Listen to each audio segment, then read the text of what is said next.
Hello అండి, welcome to law excellence. ఇవాళ మనం డిసెంబర్ 14వ తేదీకి సంబంధించిన కరెంట్ అఫైర్స్ గురించి చూద్దాం. ఇవాల్టి మన ఫస్ట్ ఆర్టికల్ చూడండి. నిన్నటి రోజున పార్లమెంట్లో ఇద్దరు సందర్శకుల గ్యాలరీ నుంచి లోక్సభలోకి దూకటం, వాళ్ళ దగ్గర నుంచి తెచ్చుకున్న గ్యాస్ క్యాన్ల ద్వారా పొగను సభలోకి వదలటం ఇలాంటివన్నీ జరిగాయి. ఈ నేపథ్యంలో బాగా చర్చ అనేది జరుగుతోంది. అయితే ఇక్కడ మనకి ఎగ్జామ్ పాయింట్ ఆఫ్ వ్యూలో ఈ టాపిక్ అనేటటువంటిది అవసరమా అంటే మనకి ఇది అవసరం లేదు. ఎవరు అడుగుతారు లోక్సభలో ఏం జరిగింది అన్నట్టుగా? మహా అయితే మనము సెక్యూరిటీ బ్రీచ్ అనేది ఇక్కడ జరిగింది అనేసి చదువుకోవటానికి ఇది ఉపయోగపడుతుంది. ఇంటర్నల్ సెక్యూరిటీ వైజ్గా మనం ఇంప్రూవ్ చేయాలి అన్నటువంటి ఆ నేపథ్యంలో జస్ట్ ఇది ఒక పాయింట్గా మనం గుర్తుంచుకుంటాం అంతే. అంతకు మించి ఎగ్జామ్ పాయింట్ ఆఫ్ వ్యూలో దీని గురించి పేజీలకు పేజీలు చదవాల్సిన అవసరం మనకు లేదు. కానీ ఇక్కడ మనం గుర్తుంచుకోవాల్సింది ఏంటి అంటే 2001వ సంవత్సరంలో కూడా సేమ్ ఇదే రోజున డిసెంబర్ 13వ తేదీని పార్లమెంట్ మీద దాడి అనేది జరిగింది. సో ఆ నేపథ్యంలో మనం ఇది ఒకసారి గుర్తుంచుకోవాలి అంతే. ఇక్కడ చూడండి, 2001లో డిసెంబర్ 13వ తేదీన ఏమైంది? పార్లమెంటు భవనంలో ఇలానే శీతాకాల సమావేశాలు అనేవి జరుగుతున్నాయి. ఆ టైంలో కొంతమంది ఉగ్రవాదులు ఒక పథకం ప్రకారమే ఇక్కడ ప్రాంగణంలోకి వచ్చి అడ్డొచ్చిన వాళ్ళని కాల్చుకుంటూ ఇలా అబీభత్సం సృష్టించారు. కొంతమంది చనిపోయారు కూడా. అలా ఉగ్రవాదుల దాడిలో మృతి చెందిన వాళ్ళకి మన ప్రధాని నరేంద్ర మోదీ కానివ్వండి, రాష్ట్రపతి కానివ్వండి, వీళ్ళు నివాళులు అర్పించారు. ఇది జరిగి 22 సంవత్సరాలు అనేది అయింది. ఈ నేపథ్యంలో మనం టెర్రరిజం అనేటటువంటి కాన్సెప్ట్ చదువుకుంటున్నప్పుడు ఈ ఘటన అన్నటువంటిది మనకు ఒక ఎగ్జాంపుల్ అనేది అవసరమవుతుంది. కానీ మనం ముందు చదువుకున్న ఆర్టికల్ ఇది టెర్రరిజంకి సంబంధించినటువంటి ఘటన అనేసి మనం ఖచ్చితంగా చెప్పలేం. ఎందుకని అక్కడ ఉన్నటువంటి వాళ్ళు మేము నిరుద్యోగులము, మాకు చేస్తున్నటువంటి అన్యాయాన్ని ఎదిరించడానికే మేము ఇది చేసాం తప్ప మాకు వేరే ఉద్దేశం లేదు అన్నట్టుగా చెప్పటం జరిగింది. మరి దాన్ని మనం ఎగ్జామ్ పాయింట్ ఆఫ్ వ్యూలో ఎలా చదువుకుంటామండి? సో డిఫరెన్షియేట్ చేయాలి. మనకి ఎగ్జామ్ పాయింట్ ఆఫ్ వ్యూలో మనకి ఈ ఆర్టికల్ లేదా ఈ న్యూస్ అనేది ఎందుకు ఉపయోగపడుతుంది అన్నటువంటిది మనం చదివేటప్పుడు కనుక ఆలోచిస్తే మనం ఈజీగా ఏది చదవాలి ఏది చదవకూడదు అనేసి మనకు అర్థమవుతుంది. మన నెక్స్ట్ ఆర్టికల్ చూడండి. ఇవాళ జాతీయ ఇంధన పొదుపు దినోత్సవం లేదా నేషనల్ ఎనర్జీ కన్జర్వేషన్ డే అంటాము. ఎప్పుడు జరుపుకుంటాం? ప్రతి సంవత్సరం డిసెంబర్ 14వ తేదీన జరుపుకుంటాము. ఎప్పటి నుంచి? 2001వ సంవత్సరం నుంచి కూడా మనం దీన్ని నిర్వహిస్తూ ఉన్నాము. అయితే మన దేశంలో దీన్ని ఎవరు ఆర్గనైజ్ చేస్తారు అంటే BEE అంటే ఏంటి? బ్యూరో ఆఫ్ ఎనర్జీ ఎఫిషియన్సీ అన్నటువంటిది. అలాగే మినిస్ట్రీ ఆఫ్ పవర్ అన్నటువంటిది గవర్నమెంట్ ఆఫ్ ఇండియా కింద ఉండే మినిస్ట్రీ ఆఫ్ పవర్, దీని కింద ఉండే బ్యూరో ఆఫ్ ఎనర్జీ ఎఫిషియన్సీ అన్నటువంటిది దీనిని ఆర్గనైజ్ చేస్తుంది. అయితే ఇక్కడ ఏంటి అంటే ఇండస్ట్రీస్ కానివ్వండి, అలాగే వేరియస్ ఎస్టాబ్లిష్మెంట్స్ ఏవైనా కూడా ఎనర్జీ కన్జంప్షన్ని రెడ్యూస్ చేయటానికి, వీటి యొక్క ప్రొడక్షన్ని సరిగ్గా మెయింటైన్ చేయటానికి వీటికి కాంట్రిబ్యూషన్ చేస్తాయి కదా, దాన్ని రికగ్నైజ్ చేస్తూ మనం డిసెంబర్ 14వ తేదీని నేషనల్ ఎనర్జీ కన్జర్వేషన్ డేగా జరుపుకుంటాము. అయితే ఇక్కడ ఎనర్జీ కన్జర్వేషన్ అంటున్నాం అంటే ఇంధన పొదుపు అని. ఇంధన పొదుపు అంటే ఏంటి? ఎనర్జీని యూజ్ చేసుకోవటం, అలాగే ఎనర్జీ వేస్టేజ్ని తగ్గిస్తే దాన్నే మనము ఇంధన పొదుపు అనేసి పిలుస్తాము. దీన్ని ఎలా మనం సాధించవచ్చో చెప్పండి. ఫర్ ఎగ్జాంపుల్, మనం ఏదైనా ఒక పని చేసేటప్పుడు తక్కువ ఎనర్జీని అంటే తక్కువ ఇంధనాన్ని గనక మనం యూజ్ చేసామనుకోండి, దానివల్ల కూడా ఇంధన పొదుపు అనేది సాధ్యమవుతుంది. అవునా? అయితే గ్రీన్ హౌస్ గ్యాసెస్ ఏవైతే ఉంటాయో GHGs అంటాము. ఈ గ్రీన్ హౌస్ గ్యాసెస్ ఎమిషన్స్ తగ్గించడం ద్వారా కూడా మనం ఇంధన పొదుపుని సాధించవచ్చు. దాని ద్వారా ఎకనామిక్ గ్రోత్ అన్నటువంటిది కూడా మనకి సాధ్యమవుతుంది. సో ఈ గ్రీన్ హౌస్ గ్యాసెస్ని తగ్గించడం వల్ల ఎనర్జీ కన్జర్వేషన్ అనేటటువంటిది జరుగుతుంది. ఎనర్జీ కన్జర్వేషన్ జరుగుతుంది. దాని ద్వారా మన యొక్క ఎకనామిక్ గ్రోత్ని కూడా మనం ముందుకు తీసుకెళ్లడానికి వీలవుతుంది.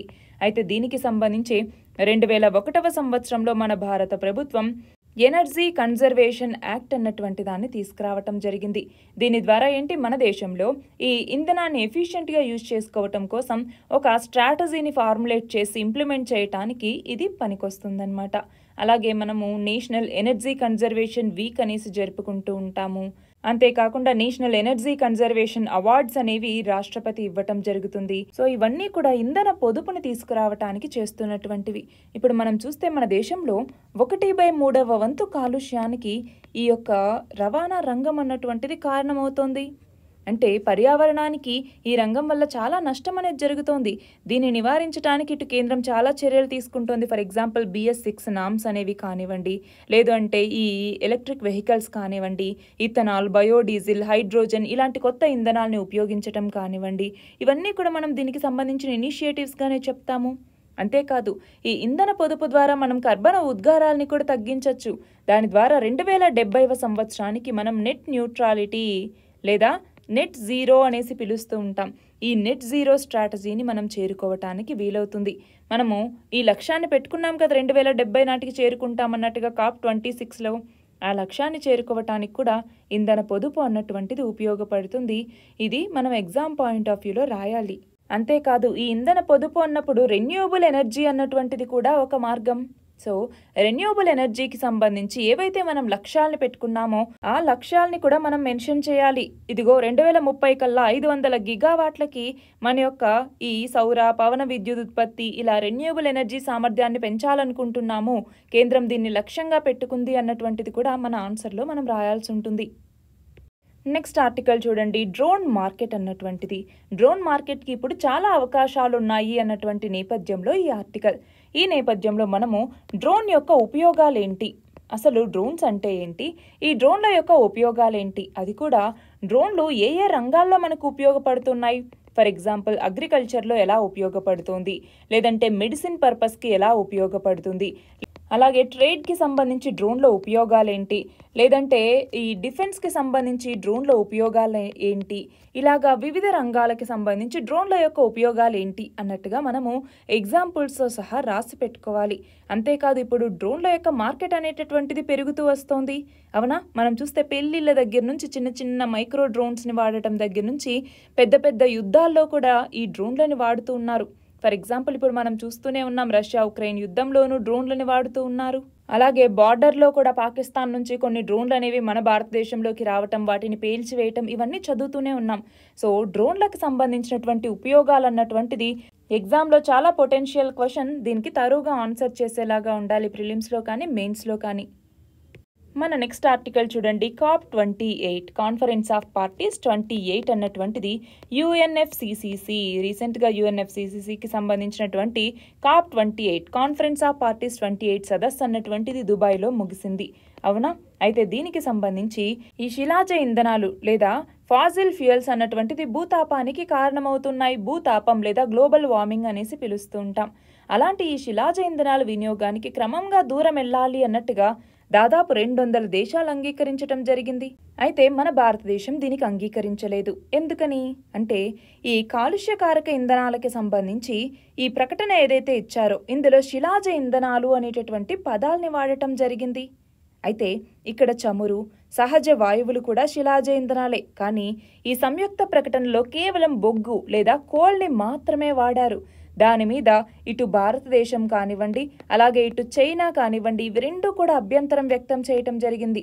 ఎందుకని మనం చూస్తే ఇంకొక ఇష్యూ కూడా అండి ఇక్కడ మనం గుర్తు చేసుకోవాల్సింది ఏంటి అంటే మన భారతదేశం 2070 నాటికి నెట్ జీరోని సాధించాలి అని లక్ష్యంగా పెట్టుకుంది. అవునా, కానీ రీసెంట్గా చూస్తే మినిస్ట్రీ ఆఫ్ పవర్ ఏమని చెప్పటం జరిగింది, మన దేశంలో 2024 సంవత్సరానికి ఇంకొన్ని థర్మల్ విద్యుత్ కేంద్రాలని తీసుకురావాల్సినటువంటి అవసరం అనేది ఉంది. థర్మల్ పవర్ ప్లాంట్స్ని ఏర్పాటు చేస్తాము. ఎందుకని విద్యుత్కి మన దేశంలో డిమాండ్ అనేది పెరుగుతోంది. సో థర్మల్ పవర్ ప్లాంట్లను ఏర్పాటు చేయాల్సిన అవసరం ఉంది అన్నట్టుగా చెప్పారు. ఒకవైపేమో మనం థర్మల్ పవర్ ప్లాంట్ నుంచి దూరంగా రావాలి అనుకుంటున్నాం నెట్ జీరో వైపుగా, ఇంకోవైపేమో పవర్ ప్లాంట్ల ఉత్పత్తి అన్నటువంటిది అనివార్యంగా మారింది. ఎందుకని అన్నటువంటి నేపథ్యంలో ఈ డిమాండ్ అన్నటువంటిది విద్యుత్కి పెరుగుతూ వస్తోంది. ఆ పెరుగుతున్నటువంటి విద్యుత్ డిమాండ్ ఏదైతే ఉందో దాన్ని తీర్చడానికి కావాల్సినటువంటి రెన్యూవబుల్ ఎనర్జీ రిసోర్సెస్ అన్నవి మన భారతదేశంలో లేవు. అందువల్లే మనం మళ్ళీ థర్మల్ విద్యుత్ ఉత్పత్తి కేంద్రాల మీద ఆధారపడాల్సి వస్తుంది. ఇది మనకి ఎగ్జామ్లో మెయిన్స్ పాయింట్ ఆఫ్ వ్యూలో ఒక మంచి పాయింట్ అవుతుందండి రాస్తే. అదొకటి. ఇప్పుడు చైనా కూడా ఈ థర్మల్ విద్యుత్ కేంద్రాలను ఇప్పుడిప్పుడే వదులుకోవాలనే స్థితిలో లేదు. కాబట్టి ఈ రెండు దేశాలు కూడా దీనికి అభ్యంతరం వ్యక్తం చేయటం జరిగింది. అయితే ఇక్కడ గమనించాల్సింది ఏంటి అంటే కర్బన ఉద్గారాల్లో చూసుకుంటే 40% బొగ్గు అన్నటువంటిది కారణం. కర్బన ఉద్గారాల్లో 40% బొగ్గు మూలాన అవుతూ ఉంటే 60% చమురు, సహజ వాయువు వినియోగం ఇవన్నీ కారణమవుతున్నాయి. కానీ చమురు గురించి కానీ గ్యాస్ గురించి కానీ వీటిని ఈ సంయుక్త ప్రకటనలో అసలు ప్రస్తావించనే లేదు. దీంట్లో మన భారతదేశానికి కాన్ఫ్లిక్ట్ అనేది వచ్చింది. సో మన భారతదేశం దీనికి అంగీకరించలేదు. మన నెక్స్ట్ ఆర్టికల్ చూడండి. తెలంగాణ ప్రభుత్వం తెలంగాణ రాష్ట్రంలో భూ వివాదాలకి సంబంధించి శాశ్వత పరిష్కారానికి మార్గదర్శకాలు రూపొందించాలి అన్నట్టుగా ఒక ప్రత్యేక కమిటీని ఏర్పాటు చేయాలి అనేసి నిర్ణయించటం జరిగింది. అంతేకాదు ధరణి అన్నటువంటిది సమీకృత భూ రికార్డులకు సంబంధించినటువంటి ఒక వెబ్సైట్, అవునా? అయితే ఆ ధరణికి సంబంధించి భూ సమస్యల మీద కూడా ఒక సమీక్షను నిర్వహించటం లాంటివి జరిగాయి. అయితే ఇక్కడ చూస్తే తెలంగాణ స్పీకర్గా యునానిమస్గా అంటే ఏకగ్రీవంగా ఒక వ్యక్తిని ఎన్నుకోవటం జరిగింది. అతనే గడ్డం ప్రసాద్ కుమార్, పేరు గుర్తుంచుకోవాలి. మనం చూస్తే తెలంగాణకి మొదటి దళిత్ స్పీకర్ అన్నమాట ఈయన. అలా ఇప్పుడు తెలంగాణ అసెంబ్లీలో స్పీకర్గా గడ్డం ప్రసాద్ కుమార్ ఈయన యొక్క పేరుని ప్రొటెన్ స్పీకర్ అయినటువంటి అక్బరుద్దీన్ ఓవైసీ ఈయన అధికారికంగా ప్రకటించడం జరిగింది. మన నెక్స్ట్ ఆర్టికల్ చూడండి. ధాన్యం దిగుబడికి సంబంధించి ఆంధ్రప్రదేశ్ అన్నటువంటిది మన దేశంలో 2వ స్థానంలో ఉంది అన్నట్టుగా నాబార్డ్ అధ్యయన నివేదిక అన్నటువంటిది చెప్తోంది. దీని ప్రకారం మనం చూస్తే హెక్టార్కి ధాన్యం దిగుబడి ఎంత వస్తోంది అన్నటువంటి దానికి సంబంధించినటువంటి నివేదిక ఇది. దీని ప్రకారం పంజాబ్లో చూడండి, హెక్టార్కి ధాన్యం దిగుబడి అన్నటువంటిది 4193 కేజీలు వస్తుంటే ఆంధ్రప్రదేశ్ అన్నటువంటిది 2వ స్థానంలో ఉంది. ఆంధ్రప్రదేశ్లో 3730.40 కేజీలు వస్తోంది. 3వ స్థానంలో తమిళనాడు ఉంది. 4వ స్థానంలో తెలంగాణ ఉంది. తెలంగాణలో చూడండి హెక్టార్కి 3405.60 కేజీల దిగుబడి అన్నటువంటిది వస్తుంది. సో ఇక్కడ 2022-23 నాబార్డ్ అధ్యయన నివేదిక ఏం చెప్పింది?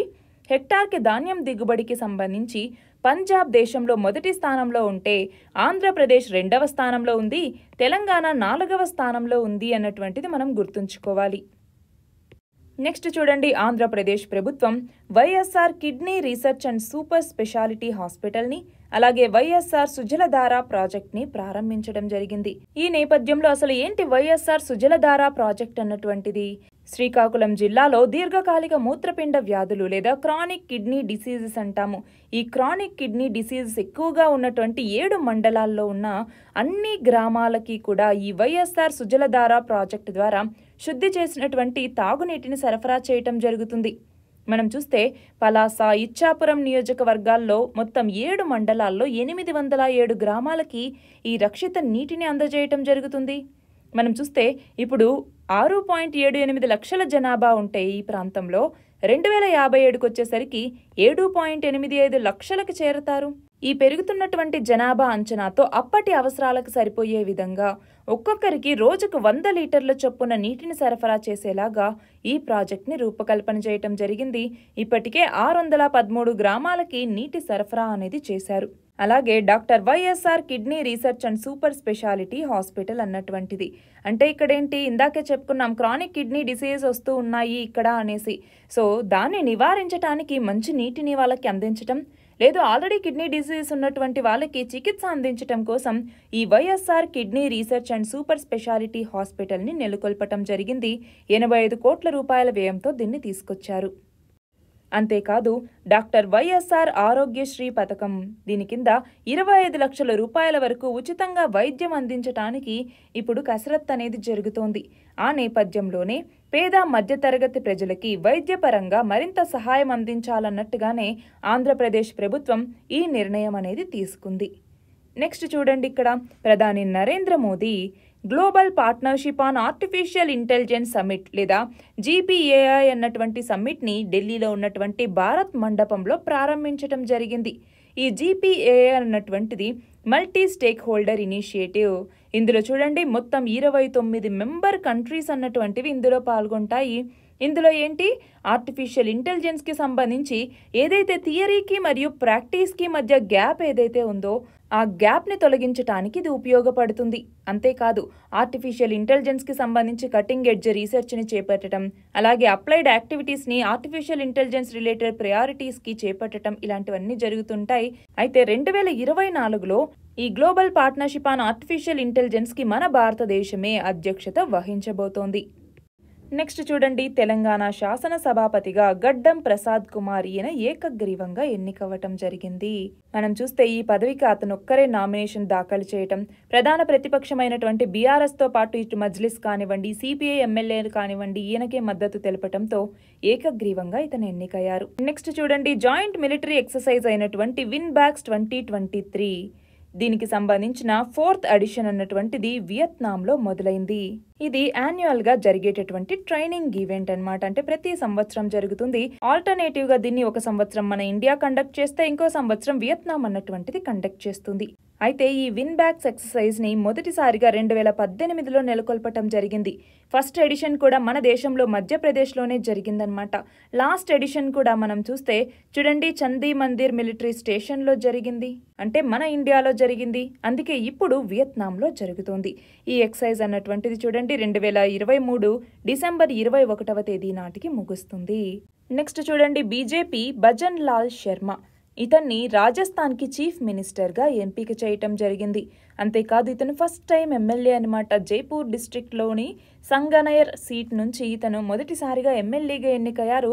అలాంటి వ్యక్తిని రాజస్థాన్కి చీఫ్ మినిస్టర్ని చేసింది బీజేపీ. నెక్స్ట్ చూడండి, ఫార్మర్ యుఎన్ సెక్రటరీ జనరల్ అయినటువంటి బాన్ కీ మూన్ ఇతనికి దివాళీ పవర్ ఆఫ్ 1 అవార్డు అన్నటువంటిది లభించింది. ఈ అవార్డుని డిప్లొమసీకి సంబంధించి అంటే దౌత్యానికి సంబంధించి ఆస్కార్గా మనం చెప్తాము. ఇతనితో పాటు ఇంకొక ఇద్దరికి కూడా ఈ దివాళీ పవర్ ఆఫ్ 1 అవార్డు అన్నటువంటిది లభించింది. నెక్స్ట్ చూడండి, ప్రపంచ కంప్యూటర్ అక్షరాస్యత దినోత్సవం ఇంటర్నేషనల్ కంప్యూటర్ లిటరసీ డేని ఏ రోజున నిర్వహించారు అంటే డిసెంబర్ 2వ తేదీన. మనం చూస్తే 2025 కల్లా ప్రపంచవ్యాప్తంగా 8.5 కోట్ల ఉద్యోగాలు అనేవి మనుషుల చేతుల్లోంచి వెళ్ళిపోతాయి మెకనైజేషన్ మూలంగా. అంతేకాదు కొత్తగా 9.7 కోట్ల ఉద్యోగాలు అనేవి వస్తాయి అన్నట్టుగా ప్రపంచ ఆర్థిక వేదిక WEF అన్నటువంటిది అంచనా వేసింది. అంతేకాదు రాబోయే 10 ఏళ్లలో Web3 సెక్టార్ అన్నటువంటిది భారతదేశంలో 22 లక్షల ప్రత్యక్ష ఉద్యోగాల్ని సృష్టించబోతుంది అన్నట్టుగా అన్లాకింగ్ ద Web3 పొటెన్షియల్ అన్నటువంటి అధ్యయనం కూడా వెల్లడించింది. ఆ నేపథ్యంలో మనకి కంప్యూటర్ అక్షరాస్యత లేదా మనం సింపుల్గా డిజిటల్ లిటరసీ అని కూడా చెప్పచ్చు. ఈ డిజిటల్ లిటరసీ అన్నటువంటిది ఇప్పుడు చాలా చాలా ఇంపార్టెంట్. నెక్స్ట్ చూడండి, జర్మనీలో ఉన్నటువంటి మ్యాక్స్ ప్లాంక్ రసాయన సంస్థకి చెందినటువంటి శాస్త్రజ్ఞుల యొక్క అధ్యయనం ప్రకారం ఆరు బయట అన్ని రకాల కాలుష్యాల మూలాన ప్రపంచవ్యాప్తంగా గత సంవత్సరంలో అంటే పోయిన సంవత్సరంలో ఎన్ని మరణాలు చోటు చేసుకున్నాయి అంటే 83 లక్షలు. అందులో 51 లక్షల దాకా శిలాజ ఇంధనాలతోనే ముడిపడి ఉన్నాయి. అంతేకాదు బయటి ప్రదేశాల్లో ఈ వాయు కాలుష్యం వల్ల ప్రతి సంవత్సరం చైనాలో 24 లక్షల మంది, భారత్లో 21.8 లక్షల మంది మరణిస్తూ ఉన్నారు. చూడండి, వాయు కాలుష్యం వల్ల కూడా ఎన్ని మరణాలు అనేవి సంభవిస్తున్నాయి అనేసి. సో దీన్ని మనము మెయిన్స్ పర్స్పెక్టివ్లో కానీ మన డేటా పాయింట్గా దీన్ని రాసుకోవచ్చా వాయు కాలుష్యానికి సంబంధించి. నెక్స్ట్ చూడండి, భారత్ ఫ్రాన్స్ల మధ్య అంతరిక్ష సహకారాన్ని పెంపొందించడంలో కృషి చేసినందుకు గాను ఏ భారతీయ మహిళా శాస్త్రవేత్తకి ఇటీవల ఫ్రెంచ్ అత్యున్నత పౌర పురస్కారమైనటువంటి the legion of the honour of France అన్నటువంటి ఈ పురస్కారాన్ని ప్రదానం చేశారు అంటే విఆర్ లలితాంబిక. ఈమె ఇస్రోలో directorate of human space flight ప్రోగ్రామ్కి డైరెక్టర్గా వ్యవహరించినటువంటి వ్యక్తి. నెక్స్ట్ చూడండి, చలామణిలో ఉన్న 2000 నోట్లలో దాదాపు ఎంత శాతం బ్యాంకింగ్ వ్యవస్థలోకి తిరిగి వచ్చేసినట్టుగా రిజర్వ్ బ్యాంక్ చెప్పింది అంటే 97.26%.